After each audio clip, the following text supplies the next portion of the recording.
Good afternoon. Thank you for joining us today to discuss the evolution of the indexing industry and trends shaping the global markets. My name is Garrett Law, CFA, and I will be your moderator today. I serve as Vice Chair for CFA Society Chicago, and I'm the head of U.S. equity indices at S&P Dow Jones Indices, or S&P DJI for short. I lead a team of product managers tasked with promoting our U.S. indices around the globe, which includes the S&P 500 and the Dow Jones Industrial Average. A few general housekeeping items before we begin today. All mics for attendees will be automatically muted during the event. We will be answering audience questions at the end. Please feel free to submit your questions throughout the event using the Q&A feature, which you can find at the bottom of your Zoom screen. This event is being recorded.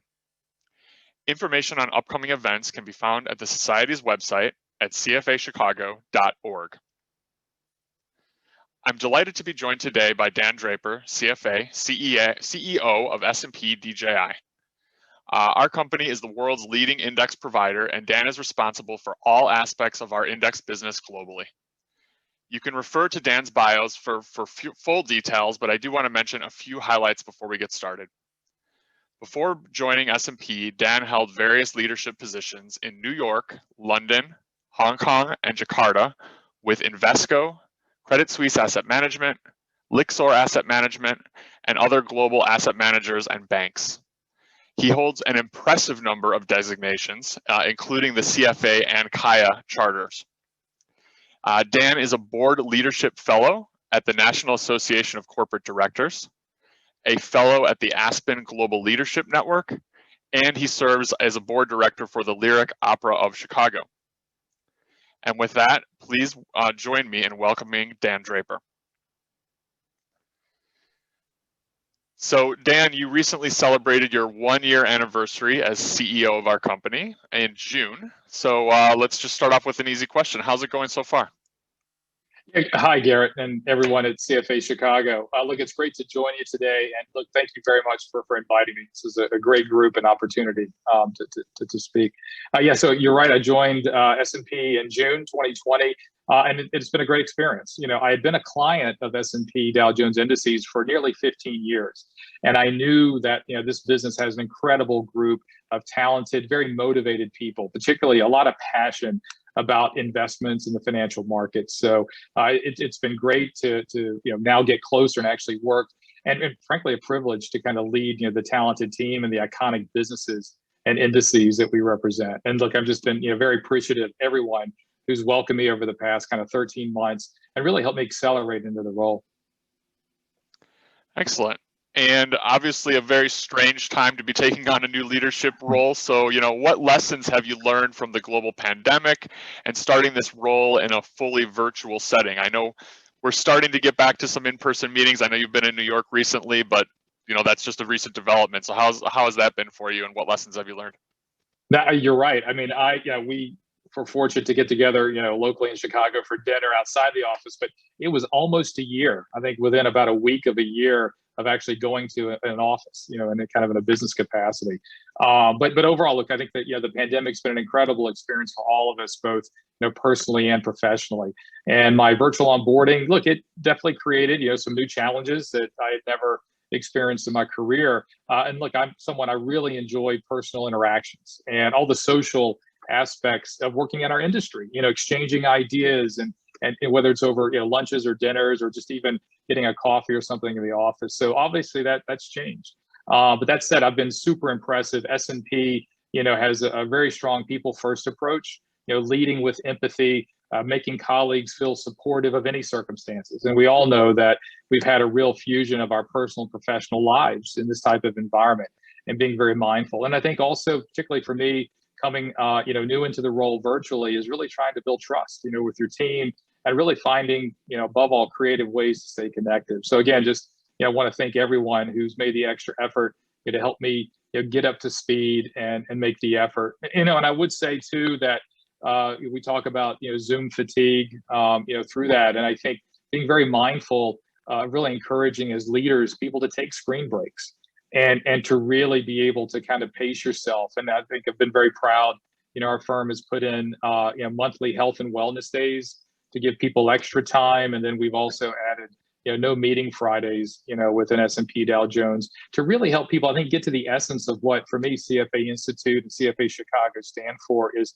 thought leadership, research, being able to take a Friday and really work on, not just BAU, but to really advance, the industry and all of our clients. Yeah, thanks. I know we've got a no internal meeting day tomorrow, so I'm really looking forward to catching up on some reading there.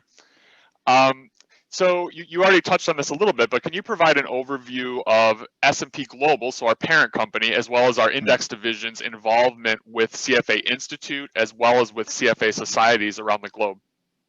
No, definitely. Look, well, first, I'd like to just kind of acknowledge personally how much the CFA Institute, I'm obviously a member of CFA Chicago, and kind of my status as a charter holder has really been, for me, throughout my career. And look, I openly, being granted the CFA charter is one of my proudest, professional accomplishments. Just full stop.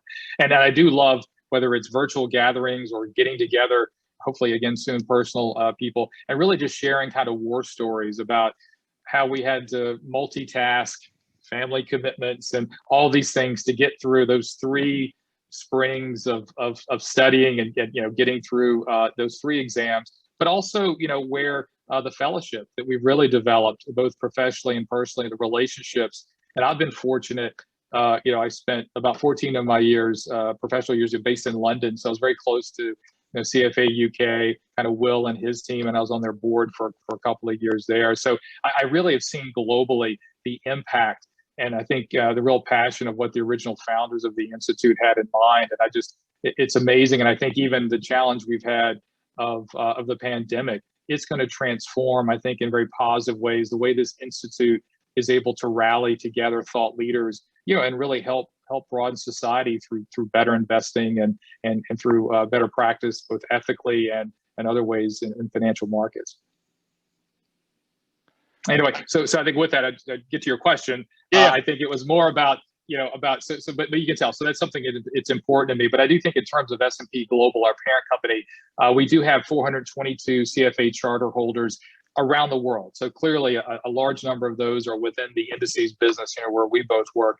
But I'd say that, clearly the charter is very well respected and openly, not only for the professional qualifications, but I think the ethics, and the type of character that we look to employ. So absolutely, it's an area that we encourage individuals who are up for the challenge to study, and we want to support them. And on a recruiting end, that's definitely a highlight. If we see someone who is a charter holder, we know that they hold not only the values, but the resiliency and determination to really get things done. So it's impressive. And then just what we do on a regular basis, as we do today, we have a regular calendar, of joint research. We do webinars, events, sponsorship, volunteer opportunities with many societies around the world. Yeah, I've been obviously very personally involved with the CFA Society of Chicago, but as I've talked to my colleagues around the globe, it's amazing how much we have involvement with CFA Society UK, or even the golf outing in Des Moines, the Canada societies. It's all the touch points around the globe. It's pretty amazing to see. So let's turn to S&P DJI's business model. So can you give us just a high-level overview of how does the company generate most of its revenues? Yeah, well, I have to give the compliance disclaimer up front that S&P Global, our parent company, and S&P Global owns 73% of the indices business. CME Group owns 27. That's kind of our structure. But anyway, our parent company and majority shareholder, we're in the quiet period for Q2 earnings, so I have to just be very sensitive to that. But just at a high level, more conceptually, want to emphasize that we are clearly an independent index provider. We are not a fiduciary. We don't manage money. We certainly don't provide any financial advice. So that's the kind of the disclaimer, but also the accurate way that we really support the investment community through that. And we really, our intellectual property, our data is used as gauges for different investment markets, for benchmarks through that. And so we have 3 primary revenue sources. If you think about the business, the first is data related, and that's where clients, active, passive, any type of investment clients will really use our indices as benchmarks, which is, I think, really been, well established, the GIP standards and things that CFA Institute has been involved in. So we're very prominent in that area. The second area is intellectual property. And this is where we work predominantly with asset managers to create investment vehicles. So index mutual funds, exchange traded funds, other types of exchange traded products where these asset managers actually license our indices or our intellectual property to create actual investment products. And the third big area for us in terms of revenue are through derivatives. And that's where we work primarily with exchanges like CME, our minority shareholder, and the world's largest investment banks to create various derivative contracts, on the indices. Some of them will be listed like futures. Others could be over-the-counter kind of structured products. Yeah, I know when I'm educating people about what I do, that's one of the first things I have to sort of explain is how we're distinguished as an index provider. And we really need to partner with asset managers that create vehicles that track our indices that then allow investors to get passive exposure, right? You can't invest directly in an index. And I think this audience knows that quite well. But as you're sort of, evangelizing to the broader community, that's an important point for people to understand. I do think it is crucial because I think that's what is really fueled. We'll talk probably a little bit about the growth of passive investing in it, but I think that independent nature of what we do, that's really helped build the confidence of really investors and other users of financial products around the world, is knowing that different parties within that ecosystem have different responsibilities, and clearly an asset manager, wealth manager, fiduciary, that's a huge heavy burden. But the fact that they can really work and have truly independent data or intellectual property that they can then leverage for their clients, I think it's been important to, again, build trust throughout the system. Absolutely. And where do you see some growth opportunities for our business? So in the sort of back half of our questions, we'll go asset class by asset class, but broadly, where do you see growth opportunities? Well, look, I think for over 100 years in some form, S&P Dow Jones has clearly been known for equities, particularly U.S. and North American equities.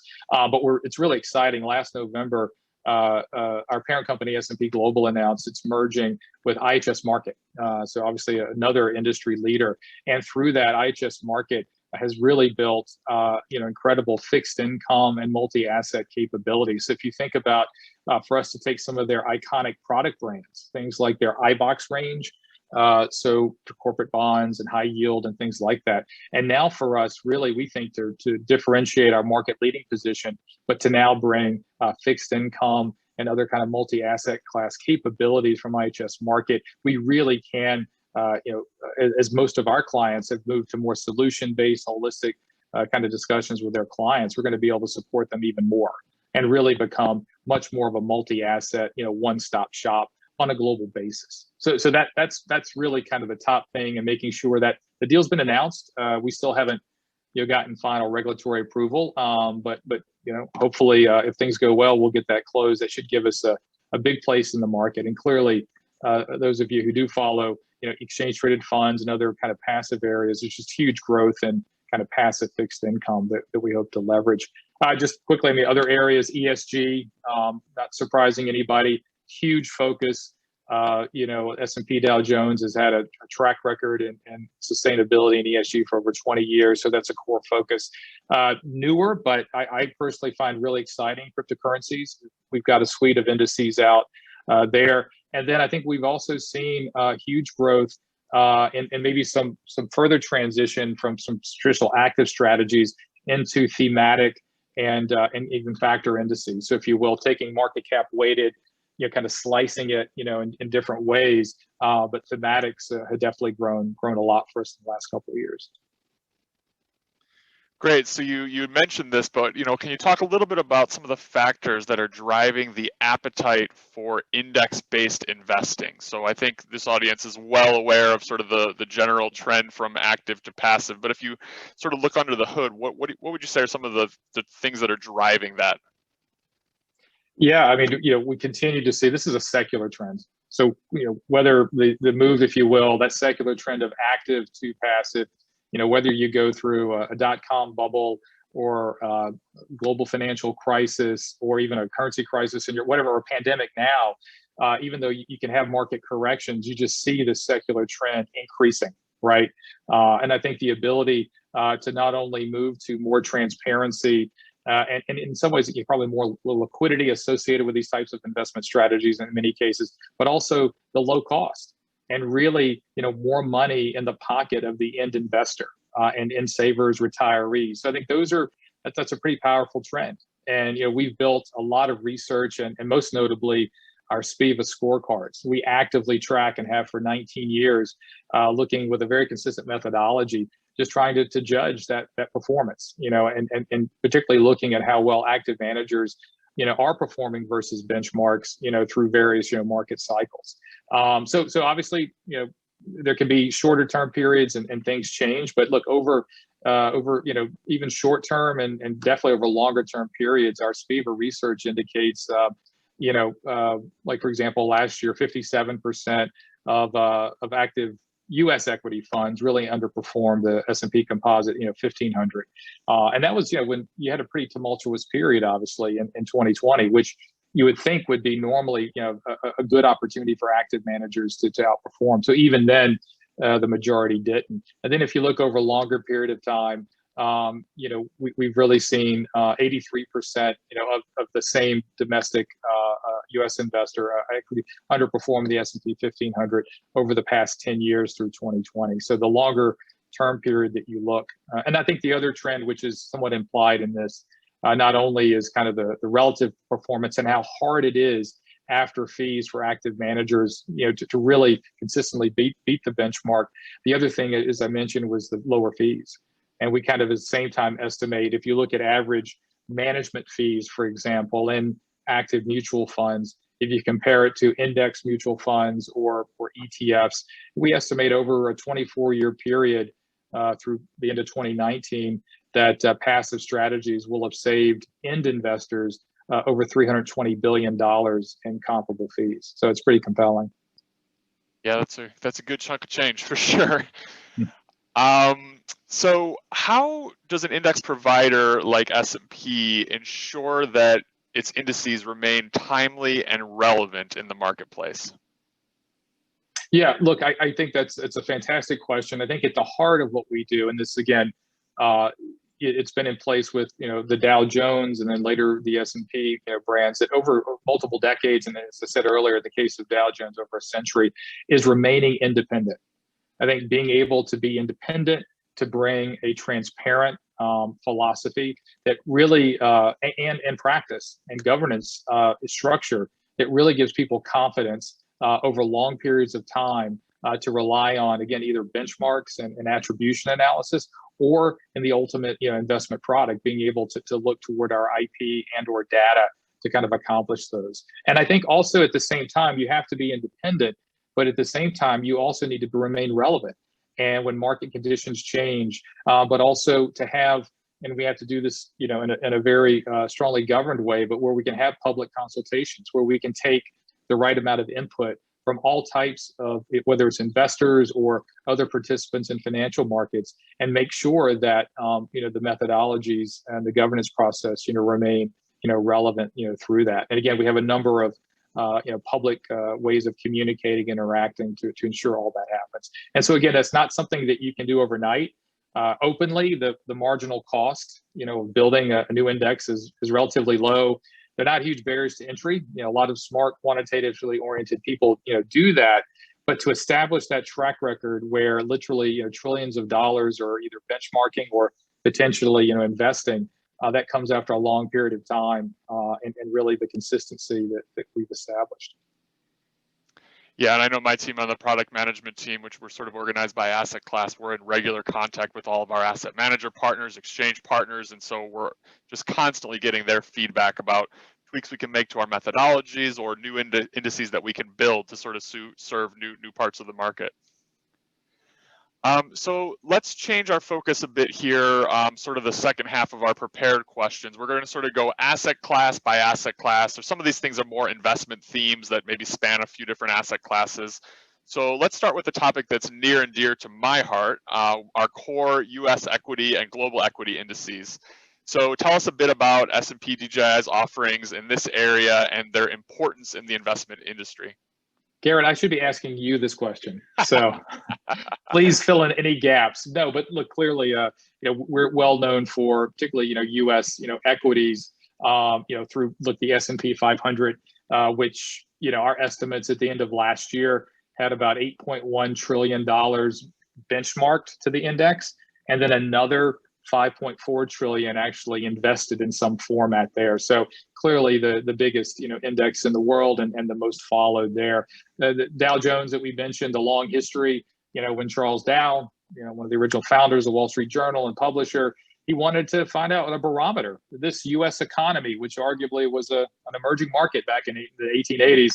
I want to get some, before there were a lot of government statistics, how can I get a barometer on how things are going? Well, hey, the stock market has a lot of numbers, so I think that idea of building kind of an iconic barometer, which exists today through the Dow Jones Indices, is something that this show kind of the test of time. And I think the ability for us to then not only build on the core, say S&P 500, if you will, the market cap weighting, benchmark, but then to think of other things that have evolved over time, style investing. Fama French ideas around growth, value, different size. Our S&P 400 mid cap, S&P 600 small cap. As well as in looking, we touched on a little bit into factors, just different ways of attributing, really finding ways to get more granular diversification, and those building blocks potentially for investors of all types, and then other things that are evolving today. We talked about thinking about the world from an ESG lens, and other kind of thematics that are evolving. So overall, I think that is kind of from the core, and then we have a global range of benchmarks as well that can really be broken down into developed markets, emerging markets, specific countries, and in the same way too that we think about market cap ranges and size and other kind of style attributes on a global basis. Yeah, just because this is my area of expertise, I'll just add a couple quick things. So one thing to note is that, you mentioned the Dow Jones Industrial Average's long and proud history. It just recently celebrated its 125th anniversary, for those that were not aware. So quite a milestone birthday, and we really celebrated across the organization. We put up a microsite on the Dow. There's a really great video if the audience has a chance to check it out. It sort of charts the performance of the Dow through time and major milestones in history. Our marketing team did a really great job with that, and then my team joined in, and we did podcasts and blogs, and I wrote a paper, and so a lot of celebrating this milestone birthday. CFA Chicago has our 100th birthday coming up, so we have another celebration coming up for CFA Chicago as well. I was just going to add anecdotally, I was destined for this job because I do have a family friend who actually lives in Charles Dow's old house in Brooklyn, believe it or not. So, wow, that is a small world. Yeah, it's a very small world. And then the other thing I was going to mention is that oftentimes, the S&P 500 in particular is really sort of the benchmark for us to build these more transformational high growth indices, right? So in order to understand the S&P 500 ESG index, you first need to understand the S&P 500, right? And so we sort of leverage that brand and that market recognition to then build, like you said, factor indices, ESG indices, et cetera. So let's move right into ESG then. So environmental, social, and governance. Everyone's very familiar with the acronym in this audience, but can you talk about the company's work in ESG indexing and benchmarking, and how has that evolved over the past 5 years or so? Yeah, well, I mean, you mentioned it's a huge, I would say it's our top organic kind of growth opportunity within S&P Dow Jones Indices. Look, and our track record goes back to 1999. So over a couple of decades, and goes back to some people on the call may be familiar with the Dow Jones Sustainability World Index. So really kind of from there and getting kind of the track record, the methodology, and then over time, being able to look more specifically at the E part around the environment and climate, and that's an acquisition true cost, which we really leverage and we think is a big advantage. And we've been able, particularly if you look at Europe, which is really kind of the current battleground where regulation and just a lot of the fiduciary focus is shifted probably the quickest around the world within Europe. And for us, particularly, like I mentioned in climate, we built a series of Paris-aligned climate transition, or frankly, carbon focused or minimization or even carbon zero types of indices out there, and that's gotten huge. So I think that kind of leadership is where we started again with the Dow Jones Sustainability World Index. Now it remains broad and broader ESG. We have S&P 500 ESG indices now used as benchmarks and investment, as a basis of investment products around the world. But then it's also getting more granular into specific areas like climate and carbon. And I think that's where, as you see take up, it's also really crucial for us, if you think about the three different revenue streams I mentioned earlier, for us to provide the benchmarks, but then also to get work with fiduciaries to get investable products, but also in the liquidity ecosystem where we can then also work with exchanges in particular, where we can get futures and really bring, short-term traders, if you will, but also long-term asset allocators, bring that whole ecosystem together, around ESG. And that's a big focus for us, is trying to make sure we bring all those different constituencies together.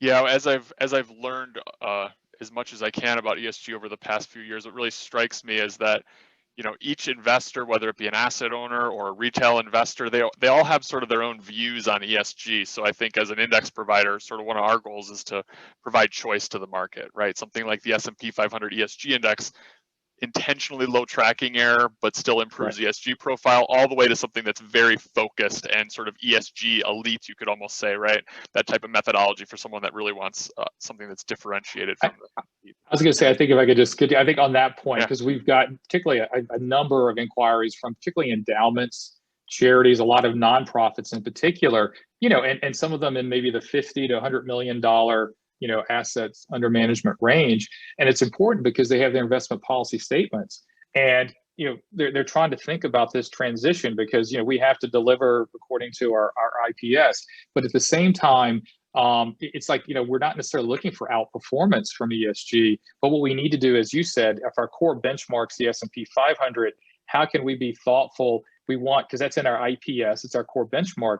How can we get, say, an ESG version that gives us the closest characteristics, to that, but then gives us, if you will, the ESG qualities and the additional things that we're seeking, kind of outside of the, if you will, the traditional portfolio constraints. So it's really interesting, and that's what I've seen. I think I see a lot of dialogue maybe several years ago. Is this a strategy that's meant to outperform a traditional benchmark or index? And I think now it's really the context and getting the products around using it in a portfolio or an investment policy statement context is emerging. And I think your answer to this question is going to be pretty straightforward, but I think it's more to sort of talk about the themes that you see here. So do you think ESG is just a fad, or do you think we'll see continued growth? Again, a bit of a layup, but why is it not a fad? Yeah, look, I think that ESG is definitely going to continue to grow. I think that question was asked to me on a panel, I think at Inside ETFs, if people know that conference, I think it's maybe 8 or 10 years ago. And I just think that you look at how mainstream, whether it's, like I said, in Europe, you're now starting to see laws and directives either out of Brussels or on a national basis where, and it's being built into fiduciary processes today. And companies are obviously adopting their disclosure in some cases, their proxy processes, all of those things. So I think we're kind of beyond that tipping point. So I definitely think this is going to continue. But I do think that it's still relatively early days, getting consistent data sets, establishing and building these benchmarks. And that's what our goal is we want to be the leader in establishing the way people judge themselves. And if there is standardization around it, we want to be involved. And that's really why, starting with our iconic S&P 500, as we referenced, being able to get that product, S&P 500 ESG, in market in the United States, Europe, really around the world, but then also our 400 mid cap, the 600, and then even being able to get we've had a Europe 350 index, and being able to get the ESG version of that, in a tradable, working with an asset manager to get an ETF out, and then obviously with CME, our minority shareholder, being able to launch a futures contract on that Europe 350 ESG. So all of those things are really important for us to get to market and kind of supporting, as I said, kind of that ecosystem, through it. So it's going to grow. It's going to continue to grow. Using a baseball analogy and thinking about a 9-inning game, so where would you assess the U.S. market is right now out of 9 innings? It's still early. I mean, bottom of the first, second, maybe top of the second. It's getting a lot of news flow as it should. Clearly, policymakers in Washington, and I feel like I previously was in the ETF industry for a long time, and it felt like some of the dialogue maybe in ETFs 10, even 15 years ago. So it's still early, but I think the fact that you're now starting to see substantial amounts of money from asset owners, and even to some degree, even in wealth managers are really starting to think, as I mentioned, smaller nonprofits, just the variety of institutions and individuals starting to think about ESG. It just tells me it's still early days and still a long way to go in terms of really establishing the leading benchmarks. And again, we're going to be putting a lot of resource and effort into being the leader in doing that. So let's move topics to another emerging asset class. Can you share some insights on what the company's doing in the cryptocurrency space? Yeah, so very exciting. We launched cryptocurrency indices capabilities back in December, so at the end of last year. It took a while to identify, I think, kind of a data partner that we felt really good about, a firm called Luca. And in fact, S&P Global, bought a minority stake in them. But as we've been able to kind of work and feel, we'd be able to now build a platform to create what we would call traditional branded indices, as we talk about, but also for those potential institutions that would want to do custom crypto. So being able to offer kind of both options. And so with that, then in May, a couple of months ago, we launched the first batch of crypto indices. So this was on the S&P Bitcoin index, the S&P Ethereum index, and the S&P cryptocurrency mega cap indices. So again, measuring performance of digital assets across a number of the open crypto exchanges. So again, the launch of these is to try to get into market and the growing need for benchmarks. Clearly, many different constituents in these markets are trying to understand the risks. This is a non-traditional, I want to say, asset class. People may not agree. Let's not maybe call it that, but it's a non-traditional area of potential investment, let's say. And I think really being able to help people think about risk-adjusted returns and all of those nuances in the area. But we thought it was really important for us, once we felt comfortable around especially the governance and what we could really bring to market, is to get these benchmarks out, and particularly in such an exciting emerging technology-driven area. Yeah, it's really struck me how much interest we've seen in the topic at the society level and also at the institute level, right? The institute had their virtual conference, I think it was a month and a half ago, and the founder of Ethereum was one of the sort of keynote speakers. It was really fascinating to hear him speak. So it's just really interesting to see how this is going to evolve over the next couple of years here. Absolutely. So factor-based and thematic strategies have seen a lot of investor interest and flows in the past few years. So can you touch on our approach in these areas, maybe starting with factors? Yeah, absolutely. So I think in terms of, we kind of talked about this almost evolution of market cap weighting. Clearly, catalysts like the Fama French research and the advent of kind of style investing in the early 90s onwards is that I think a lot of, for really decades, sophisticated asset owners in particular had looked at factors and really additional factors, I'd say, and in a broad suite, and agreeing on those, and really just utilizing those to find more effective ways to diversify toward some goal. And I think that's where taking theory, that's really our job in indices, is to put that to practice and being able to look at not only we talked about company size or kind of value growth and those elements, but then being able to look at low volatility, which is S&P has built a known quantity, momentum, all these other types of areas around factors. So that's kind of in single factors. And then I think the growing demand to then repackage single factors more into multi-factor, into building portfolios. And that's where even recently we had a big win. We worked with the Municipal Employees Retirement System of Michigan, or MERS, as they're commonly referred to, and designed a whole new family of multi-factor indices, based on our S&P 500, 400, and 600. And in parallel, and kind of working again as that asset manager fiduciary, one of our clients and partners, Invesco, then launched ETFs tracking our multi-indices. And that's where MERS was able to kind of invest about $1 billion to get those off the ground. So that's where we're saying, kind of the idea of a retirement plan with a long time horizon, really trying to harvest, if you will, those factor premiums for better risk-adjusted returns over long periods of times for their end investors, through it. And again, I think the multi-factor has more applications, and we're looking not only at asset owners but insurance companies. Can we think about wealth managers and other client channels for us where we can really continue to grow the franchise around factor investing, and it's global. Yeah, and I see the trends in factor investing sort of going some of the same ways as ESG, where like each individual investor, again, institutional or retail, has their own house views on which factors to target, how to go about it.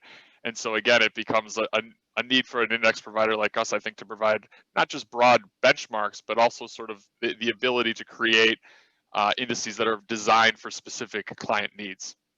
Like, yeah, I mean, this is more I saw in wealth management in my previous life that, you look in such a low rate environment, as we know, investors for, nearly a decade have been pushed into, dividend yielding equities, just because bond yields have been so low. But then being able to apply, for example, say a low volatility screen, where you're trying to almost create, and quality, perhaps some type of almost bond-like type performance. Again, I don't want to equate that they're not, but just that external environment, monetary conditions, it's kind of interesting depending on your profile, the income needs, but being able to combine factors differently, has obviously been an area of demand in some cases. And so the last area of focus as far as an investment theme, I guess, is thematic indices. So can you touch a little bit on that? Yeah. So again, I think, we kind of that evolution, if you will, from market cap weighted, we talked about style and even factors. And I think this is probably thematics is where getting a little bit closer to maybe where active, particularly quantitative active, has been historically. And then again, on the more commoditized end of that, I don't want to, but as you're looking where more scale and capacity, transparency is important, you're really seeing thematic indices really step up, and being able to provide first as benchmarks to the active strategies, and then now with the demand of actually becoming the basis of a mutual fund or index fund or even an ETF. But we've seen a huge growth in those areas. And again, I think the ability and demand for people to want to diversify, better, but also providing kind of themes, around that. And I think a couple of areas that have really benefited us, one in particular was in 2018, S&P purchased Kensho, which is just an extremely innovative next generation analytics, AI, machine learning focused firm, and the people are incredible.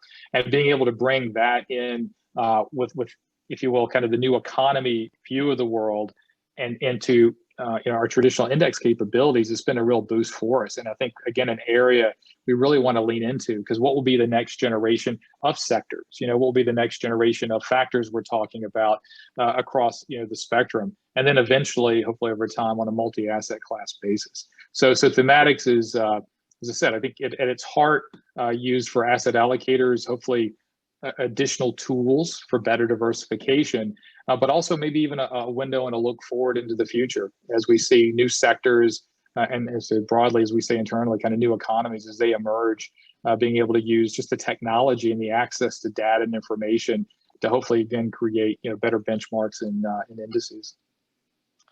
Yeah, I've heard our colleagues in Kensho talk about the fourth industrial revolution, right? And it's the GICS sector structure is obviously very useful. It's a structure that S&P maintains in collaboration with MSCI, but it's tricky to sort of identify artificial intelligence or robotics or cybersecurity. So I think the Kensho view of the world is a helpful sort of complement to what we're all sort of familiar with in the GICS structure world.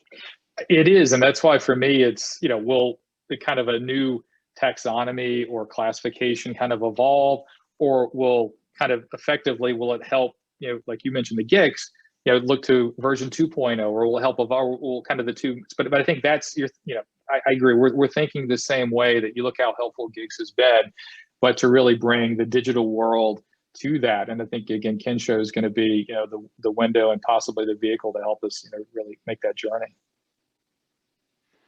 So that wraps up sort of our asset class investment theme part of the talk. And so let's move on and sort of close things out before we move to some audience questions here. I see some good questions rolling in. So if you've been waiting to submit a question, please do that soon.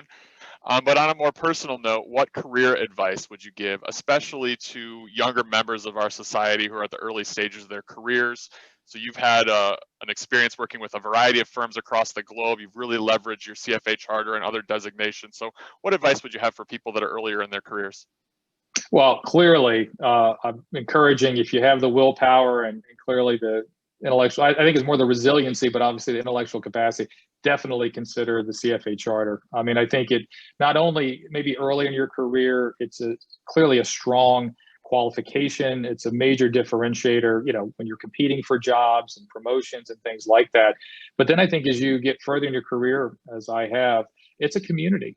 And I also think that it reflects on kind of your personal values, kind of who you are, your ability, and I think the kind of community, and I think the type of society that you're trying to use as an investment professional through that. So it's multi-factor, but I would just say that the huge amount of effort and time that you invest upfront in pursuing and hopefully obtaining the great qualification. I mean, just the amount of dividends it pays, not only professionally, but I do think personally. And I think as you kind of progress, and also I think we all have a strong legacy, or we have a strong responsibility of leaving a strong legacy. And I think that's really what CFA Institute, epitomizes in many ways, and the fact that we can really support each other through the continuous learning, the opportunities to really support, to have a very responsible kind of investment community. It's important. So I would say definitely the enthusiasm, the higher youthful energy levels.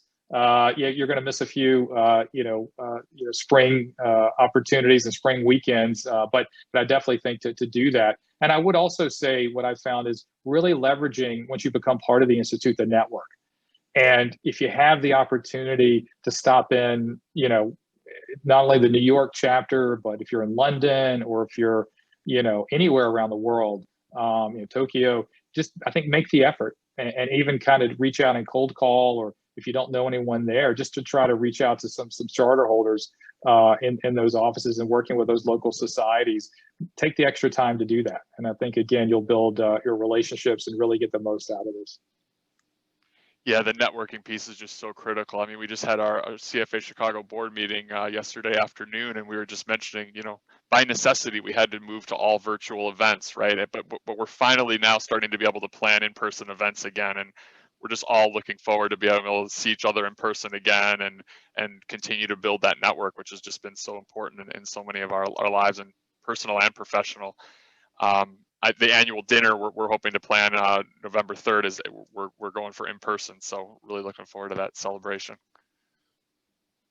Absolutely. Well, good luck. All right, so let's move on to the audience questions. I see some great questions in here, and we'll sort of go through the list based upon which ones have been upvoted and at the top of the list here. So Dan, we've talked a lot about ESG, and the CFA Institute has recently released an ESG certificate. And so, how much do you personally know about it? Do you think it would be a significant value add to your career or resume, or do you think it's still too early to tell? I know enough to be dangerous, but what I do know is one of my old friends, Will Goodhart, who's the CEO of CFA UK, I think they kind of started the initiative, just again, huge demand in Europe and kind of advancement.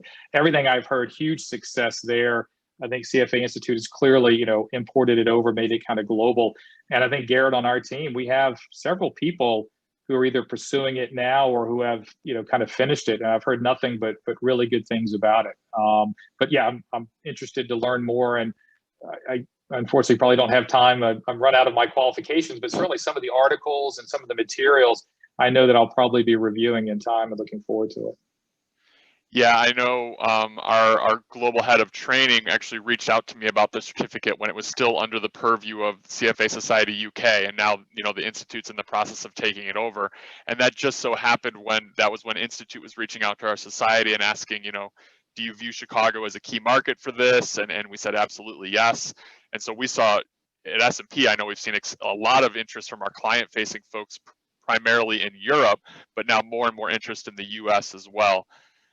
So I think, it is a big time commitment. I think the expected study time is like 120 or 130 hours. So it's not a light commitment.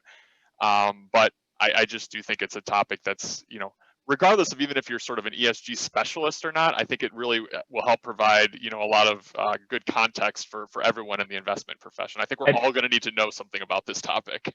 I agree, and I know I kind of referenced this before, but I think particularly, like, many of us, even in a for-profit company like us, and we do our day jobs. But I can tell you there are, as I said, a number of endowments and nonprofits, for people who have the time and capacity to serve on those boards, or really just to devote time to their communities.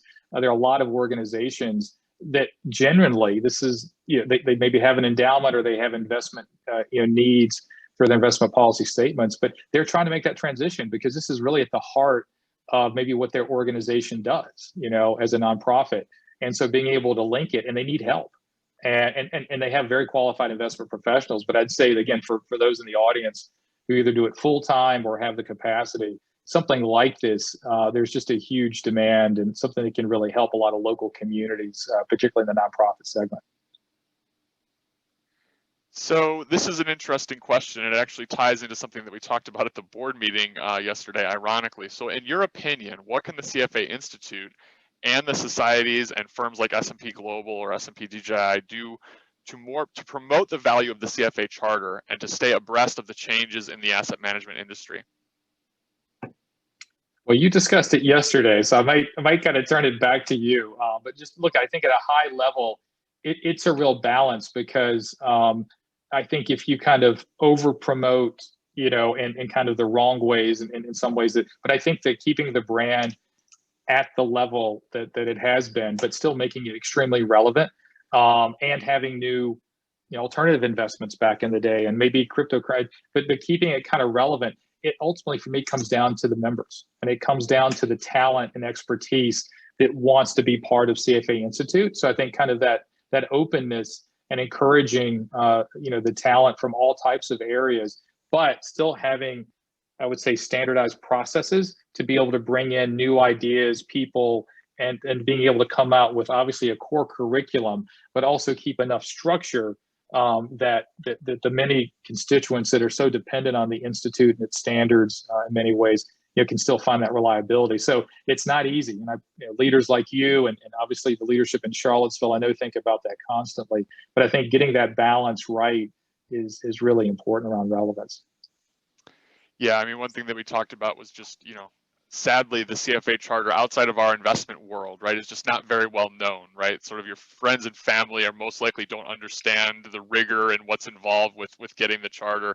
And that's a branding challenge that's really probably a little bit more on the institute level, but also at the society level, right? You saw, how do we build the brand in the Chicago market? There's, quite frankly, there's no easy answer, because you could throw a lot of money at branding and advertising and things like that, and a lot of it is sort of building the relationships with the local asset managers that hire a lot of charters, and continuing to build the relationship that way, I think, rather than broad branding campaigns.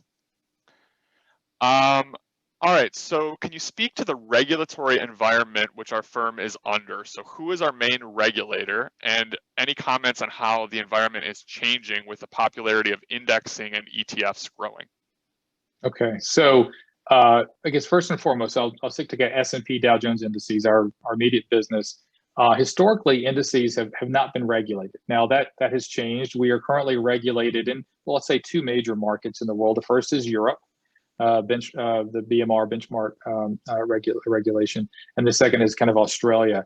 There are discussions, there are policymakers looking in Washington in the U.S. We're not currently regulated, but kind of looking through that. So we are having to think more. I think historically, as I said, we've really put in very strong governance over multiple decades around our independence and our transparency. And more specifically in the U.S., this is where we really focus it. We don't give any investment advice. We take no fiduciary responsibilities. That's what our clients do. And our job is to really support them through that. But that said, just more specifically in a mutual fund type of environment, 40 Act regulation, we've met as as market makers and others have different exemptions under that rule, we do as well under publishers exemption. So that's where we've been historically. And again, we feel the integrity of that is very strong. But that said, it kind of really started in Europe, and then as some of the growth of passive investing and things like that obviously have an impact on us. We remain engaged. We want to be constructive, and quite openly, a big part of my job and our business is to make sure we want to be the first port of call with regulators anywhere in the world, because we're a global firm and we want to provide the facts, the research, and really help them, get to the right place. Yeah, and I think from a product management perspective, we're just extremely careful about this line about investment advice, right? We don't promote one investment vehicle or one investment manager over another, right? We promote the index, we educate on the index, and then we rely on the partner, the asset manager partner, to educate about the vehicle and how that might fit in a portfolio context and all that. So when we do webinars and events, we often have our perspective as the index provider, and then the asset manager can provide or the practitioner's perspective, right, on how these things might be used in a portfolio. Right. And I do emphasize, I mean, this is my prior life as an asset manager for a long time, is that, but being that fiduciary, it's a huge burden and responsibility. And even in a passive index mutual fund or an ETF, even if you're quote unquote tracking, we know there's strategies that maybe you're sampling, you're running a little bit of tracking error. You don't, but also it could be for good reason, for the end client's benefit, that you deviate or hold other types of securities that are represented in the index. You look particularly in fixed income, for example. Some fixed income indices just have thousands of bonds. It's just not feasible or practical. So I think there are different examples, but I do think there's a big difference. We want to provide to the best of our ability the benchmarks, the indices. But absolutely, it's an enormous responsibility. We want to be as supportive as possible, but that job lies in the hands of proper fiduciaries and actually managing those clients' assets.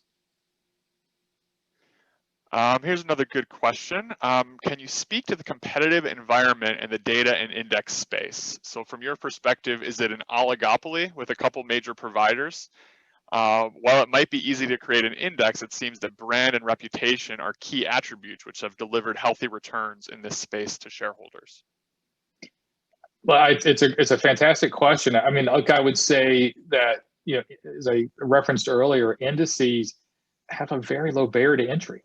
I mean, many of our clients have their own in-house indices businesses, for example. Many of the investment banks clearly do, and that. So, but just to, like I said, create a new index, you do see a lot of entrepreneurs who have a great idea. Thematics is a great example. So barriers to entry are very, very low. But clearly, getting to scale and the size, I mean, that's where I think there's a great question was, the brand, the reputation, the track record. And again, we believe the transparency and independence, that takes a long time to build ultimately trust and to get first the benchmark and then later potentially investable assets, to go against it. In terms of just the numbers, I mean, probably the ETF sample pool is probably the best measurable. I mean, because we have custom indices, and it's kind of hard. But if you kind of look at just ETFs as a sample, probably S&P Dow Jones Indices, MSCI, and then FTSE Russell. Those would probably constitute a little over 70% of the indices used in those markets. But again, it's a very dynamic. You have a lot of new entrants, smaller firms, other firms. Like I said, many of our clients coming in with new ideas and new indices on a dynamic basis. Yeah, and just to add to your comments, although the barriers to entry are low, I think that not a lot of people understand how much goes into maintaining an index, following all the corporate actions. And I know our structure is we've got a whole governance team that's overseeing the ongoing maintenance of all of our indices. And I think that's a little bit underappreciated by asset managers and others that just say, well, why don't we just create our own index, right? That should be easy. Yeah, as well as the technology investment, right? Yep. Is being able to, get, especially in the digital, more and more kind of technology throughout, a more automated process, all of that. So it's a real commitment to be, once you're in, and again, you're taking the multi-decade view that clearly S&P Dow Jones has. It's a considerable, effort to kind of keep it going. Here we have a question going back to cryptocurrencies. So do you see cryptocurrencies becoming a major part of the indexing industry's solutions, perhaps one day seeing similar growth to what we're seeing right now with ESG? That's a great question. Can I fudge a little bit and say cryptocurrencies? Clearly, there's the blockchain technology as well. So I don't, and maybe but yes, I definitely see the technology playing a bigger bigger role. Cryptocurrencies, the question which everyone is it a currency, is it an investment vehicle, or medium of exchange? A whole definition, but I definitely see the interest level rising. Let's hope we don't see a major monetary meltdown of any type. But I mean, I realistically, the U.S. Federal Reserve System's only been in place since 1913. So, you don't take for granted our monetary system, and it's obviously had a lot of nuances and gold standards and going off and all. So, the monetary system changes dramatically. It's not like something we've had in place for millennia or anything like that. So will this be another innovation, another evolution, if you will, in our monetary system? It's possible. The reason I mentioned the technology as a wrapper, also the growth of coins, of digital coins, and being able to, we have indices inside of, using the blockchain technology as maybe we have investment funds today. So those are more the realm of not probability, but possibility. But it's clearly a place that we, that's why we wanted to get indices into the market. You do need to have, in a very responsible way, ways of kind of learning, but also trying to establish those early benchmarks. Because I think what probably has happened, we've had a couple of ups and down cycles with Bitcoin in particular. But I'd say the more recent rally we had up above 50,000, approaching 60,000, that you did see more institutional buyers. I think it had a larger retail participation. And now you're starting to see intermediaries of institutions like investment banks and brokers and others starting to build out some of the infrastructure. So again, I think that's really, really early days, but we are starting to see the ecosystem and infrastructure mature more than we would have kind of earlier cycles, certainly in the Bitcoin cycles in the last decade. So this one's a little bit more of a comment rather than a question, but I'll turn it into a question. So we actually have someone on from CFA Society South Africa. So that's one really nice thing about these virtual events, right, is that we really have sort of a global reach now with some of these events. So this person says that the S&P South Africa 50 is giving our own FTSE market index a run for its money in terms of new money tracking it. So just general thoughts about, sort of our brand in South Africa. Any comments you might have there? No, look, fantastic. Thank you for the comment and welcome. I was gonna say we're enjoying summertime. Hope your winter is going well. But no, look, I mean, South Africa, it's obviously a very dynamic market. You're right. I think because of the stock exchange relationship, FTSE's had a long-standing historical, but we're making great progress. As you've probably seen, some of the local asset managers are increasingly, licensing and using our indices to launch ETFs. But South Africa is a very, dynamic market, and like I said, just not only indices, but I think ETFs in particular, we're seeing opportunities, and obviously in the wealth management space as well as with some asset managers institutions. But yeah, great to have your comment, and yeah, we have colleague on the ground, in South Africa, and hopefully you guys could connect at some stage. So we've got about 2 minutes and 2 questions. So I think we're going to do a pretty good job of getting through these. So we've begun to see some mutual funds convert to ETFs. Do you expect that trend to continue? Looking into the future, what thoughts do you have on these two structures? Yes, we've seen a lot. And yes, I definitely, in the US in particular, I definitely see this trend continuing. And, behind it, the benefits of low cost and transparency. But in the US, this is important, is that I'm going to kind of use a global language to describe the U.S. for all, except for our friend in South Africa.